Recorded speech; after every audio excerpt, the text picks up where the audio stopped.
നമസ്കാരം. TCN വാർത്തകളിലേക്ക് സ്വാഗതം. പ്രധാന വാർത്തകൾ. കേര കർഷകർക്ക് ആശ്വാസ വാർത്തയുമായി പിലിക്കോട് ദേശീയ കാർഷിക ഗവേഷണ കേന്ദ്രം. തെങ്ങിന്റെ ഉപോൽപ്പന്നങ്ങൾ വഴി മികച്ച വരുമാനമുണ്ടാക്കാൻ കഴിയുമെന്ന് ഗവേഷണത്തിലൂടെ സാക്ഷ്യപ്പെടുത്തുകയാണ് ഇവിടുത്തെ ഉദ്യോഗസ്ഥർ.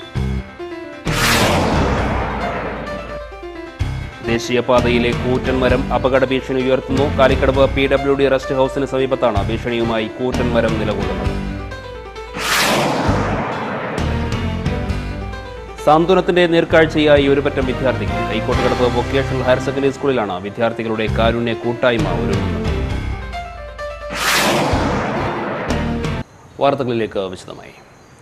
വില തകർച്ചയിൽ ദുരിതമനുഭവിക്കുന്ന കേര കർഷകർക്ക് ആശ്വാസ വാർത്തയുമായി പിലിക്കോട് ദേശീയ കാർഷിക ഗവേഷണ കേന്ദ്രം. തെങ്ങിന്റെ ഉപോൽപ്പന്നങ്ങൾ വഴി മികച്ച വരുമാനമുണ്ടാക്കാൻ കഴിയുമെന്ന് ഗവേഷണ കേന്ദ്രം ഉദ്യോഗസ്ഥർ സാക്ഷ്യപ്പെടുത്തുന്നു.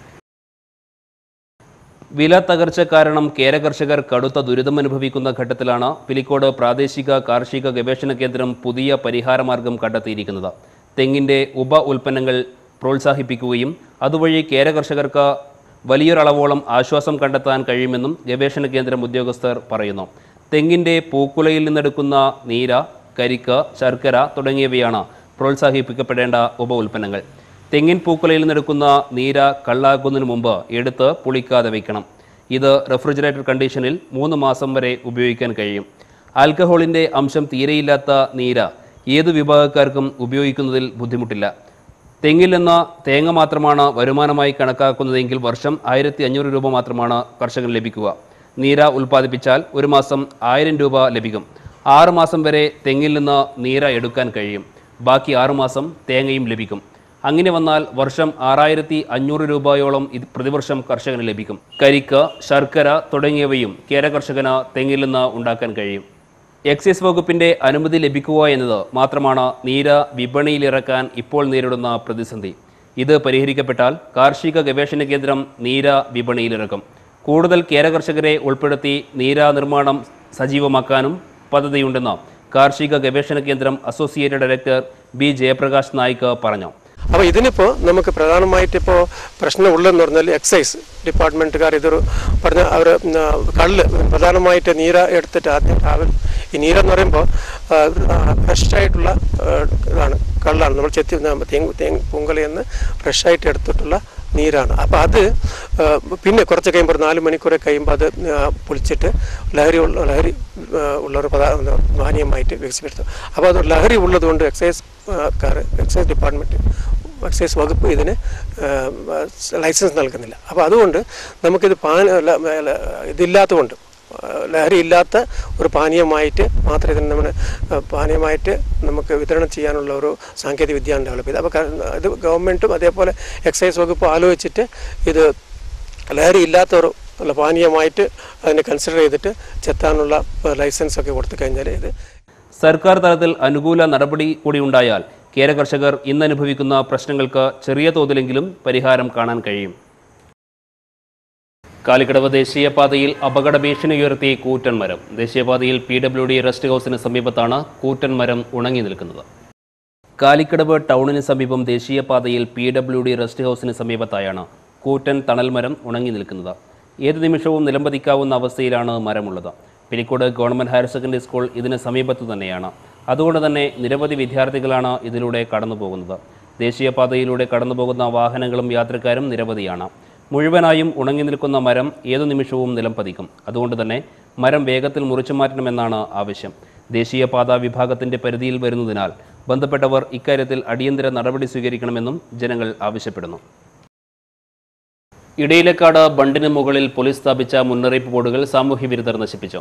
ബണ്ടിന് മുകളിൽ അനാശാസ്യ പ്രവർത്തനങ്ങൾ വർദ്ധിക്കുന്നുവെന്ന പരാതിയെ തുടർന്നാണ് പോലീസ് മുന്നറിയിപ്പ് ബോർഡുകൾ സ്ഥാപിച്ചത്. രാത്രികാലങ്ങളിൽ ഇടയിലക്കാട് ബണ്ടിന് മുകളിൽ സാമൂഹിക വിരുദ്ധരുടെ ശല്യം വർദ്ധിച്ചു വരുന്ന സാഹചര്യത്തിലാണ് ചന്ദര പോലീസ് മുന്നറിയിപ്പ് ബോർഡുകൾ സ്ഥാപിച്ചത്. വൈകുന്നേരങ്ങളിലും രാത്രിയിലും പരസ്യ മദ്യപാനം, സ്ത്രീകൾക്ക് നേരെ മോശം പെരുമാറ്റം എന്നിവ ബണ്ടിന് മുകളിൽ നടക്കുന്നതായി നാട്ടുകാരുടെ ശ്രദ്ധയിൽപ്പെട്ടിരുന്നു. ബണ്ടിന് മുകളിൽ വാഹനങ്ങൾ നിർത്തിയിട്ട ഇതര അനാശാസ്യ പ്രവർത്തനങ്ങളും ഇവിടെ നടന്നിരുന്നു. പഞ്ചായത്ത് സ്ഥാപിച്ച സ്ട്രീറ്റ് ലൈറ്റുകളും സാമൂഹ്യ വിരുദ്ധർ നശിപ്പിച്ചു. നാട്ടുകാർ ചന്ദര പോലീസിൽ ഇതെല്ലാം സംബന്ധിച്ച് പരാതി നൽകിയിരുന്നു. പോലീസ് സ്ഥാപിച്ച മുന്നറിയിപ്പ് ബോർഡുകളും സാമൂഹിക വിരുദ്ധർ മുഴുവനായും നശിപ്പിച്ചു. ഇടയിലക്കാട്ടിലേക്ക് പോകുന്ന ടൂറിസ്റ്റുകൾക്കും സാമൂഹ്യ വിരുദ്ധരുടെ ശല്യം അനുഭവിക്കേണ്ടി വന്നിട്ടുണ്ട്.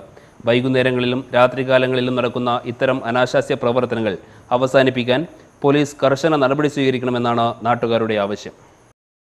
മാടക്കാലിലെ കെ ബാബുവിന്റെ കുടുംബത്തിന് സാന്ത്വനത്തിന്റെ പൊൻകിരണവുമായി കൈക്കോട്ടുകടവ് സ്കൂൾ വിദ്യാർത്ഥികൾ. ഇവർ താമസിച്ച വീട് കത്തി അമർന്നതിനെ തുടർന്ന് നിർമ്മാണം പാതി വഴിയിൽ നിലച്ച വീട് പൂർത്തീകരിച്ചു നൽകാനാണ് വിദ്യാർത്ഥികൾ തീരുമാനമെടുത്തത്. ഇതേ സ്കൂളിൽ പഠിക്കുന്ന സംഗീതയുടെ വിദ്യാഭ്യാസ ചെലവും വിദ്യാർത്ഥികളും അധ്യാപകരും വഹിക്കും. Kaikottukadavu vocational higher secondary school വിദ്യാർത്ഥികളാണ് മഹത്തായ സേവന പ്രവർത്തനത്തിന് മാതൃകയാകുന്നത്. തീ ചാമ്പലാക്കിയ മാടക്കാലിലെ കെ ബാബുവിന്റെ പഴയ വീടിന് പകരം നിർമ്മാണം നിലച്ച വീട് പൂർത്തീകരിച്ച് നൽകാനാണ് വിദ്യാർത്ഥികൾ കൈകോർക്കുന്നത്. ബാബുവിന്റെ മകൾ സംഗീത കൈക്കോട്ടുകടവ് സ്കൂളിൽ 3ാം ക്ലാസ് വിദ്യാർത്ഥിനിയാണ്. സംഗീതയുടെ വിദ്യാഭ്യാസ ചെലവ് മുഴുവനായും വഹിക്കാനും വിദ്യാർത്ഥികൾ സന്നദ്ധരായി കഴിഞ്ഞു. കഴിഞ്ഞ മാസം 20-ാം തീയതിയാണ് ബാബുവും കുടുംബവും താമസിച്ച വീട് കത്തി നശിച്ചത്. ജീവൻ തിരികെ കിട്ടിയെങ്കിലും ഇവരുടെ സർവ്വസ്വപ്നവും തീ കവർന്നെടുത്തു. ബ്ലോക്ക് പഞ്ചായത്തിന്റെ ഭവന പദ്ധതിയിൽ ഉൾപ്പെടുത്തി ഇവർക്ക് 2009-ൽ വീട് അനുവദിച്ചിരുന്നു. ഇതിന്റെ നിർമ്മാണം പ്രാരംഭഘട്ടത്തിലാണ്. ഇതിന്റെ നിർമ്മാണം മുഴുവനായും കൈക്കോട്ടുകടവ് സ്കൂൾ വിദ്യാർത്ഥികൾ പൂർത്തീകരിച്ചു നൽകും. ഇതിനാവശ്യമായ ചിലവ് ഇവർ തന്നെ കണ്ടെത്തും. സ്കൂൾ PTA-യും അധ്യാപകരും നിറഞ്ഞ മനസ്സോടെ വിദ്യാർത്ഥികൾക്കൊപ്പമുണ്ട്. പാഠപുസ്തകങ്ങളെല്ലാം അഗ്നി വിഴുങ്ങിയ സംഗീതയുടെ തുടർ പഠനത്തിനാവശ്യമായ ചിലവുകളും വിദ്യാർത്ഥികളും PTA-യും വഹിക്കും. അധികം വൈകാതെ വീടിന്റെ നിർമ്മാണ പ്രവൃത്തികൾ ആരംഭിക്കാൻ കഴിയുമെന്നാണ് വിദ്യാർത്ഥികളുടെയും അധ്യാപകരുടെയും പ്രതീക്ഷ. സംഗീത എന്ന വിദ്യാർത്ഥിയുടെ മാടക്കാല വീട് കത്തി നശിച്ചിരുന്നു. അതിൻ്റെ കോൺക്രീറ്റിൻ്റെ പണി തീർത്ത് വീട് താമസയോഗ്യമാക്കി കൊടുക്കുവാൻ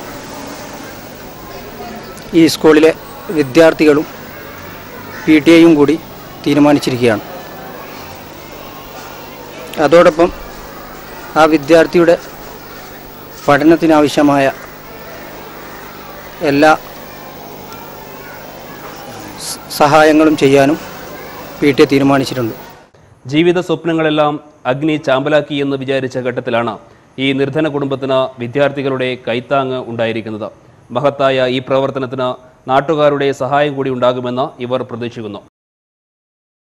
പ്ലാസ്റ്റിക്കിനെതിരെ ബോധവൽക്കരണവുമായി തൃക്കരിപ്പൂർ പീസ് സ്കൂൾ വിദ്യാർത്ഥികൾ. തൃക്കരിപ്പൂർ ടൗണിലെ വ്യാപാരികൾക്കും ഇതര സ്ഥാപനങ്ങളിലും പ്ലാസ്റ്റിക് വിരുദ്ധ ലഘുലേഖകൾ വിദ്യാർത്ഥികൾ വിതരണം ചെയ്തു. വരും തലമുറയ്ക്ക് ഒരു നല്ല നാളെ കാഴ്ചവെക്കാനും ഭൂമിയെ സുരക്ഷിതവും ശുദ്ധവുമാക്കുന്നതിനും പ്ലാസ്റ്റിക് ഉപേക്ഷിക്കണമെന്ന് വിദ്യാർത്ഥികൾ ലഘുലേഖയിലൂടെ ആവശ്യപ്പെടുന്നു.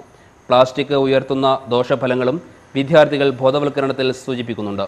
നിരവധി വിദ്യാർത്ഥികൾ പരിപാടിയിൽ പങ്കെടുത്തു. പ്രധാന വാർത്തകൾ ഒരിക്കൽ കൂടി.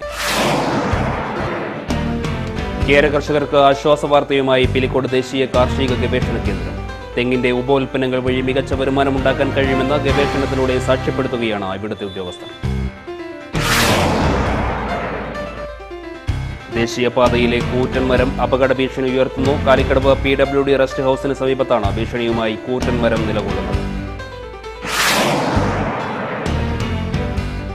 സാന്ത്വനത്തിന്റെ നേർക്കാഴ്ചയായി ഒരുപറ്റം വിദ്യാർത്ഥികൾ. കൈക്കോട്ടുകടവ് വൊക്കേഷണൽ ഹയർ സെക്കൻഡറി സ്കൂളിലാണ് വിദ്യാർത്ഥികളുടെ കാരുണ്യ കൂട്ടായ്മ ഒരുങ്ങുന്നത്. ഈ വാർത്തകൾ കഴിഞ്ഞു. നമസ്കാരം.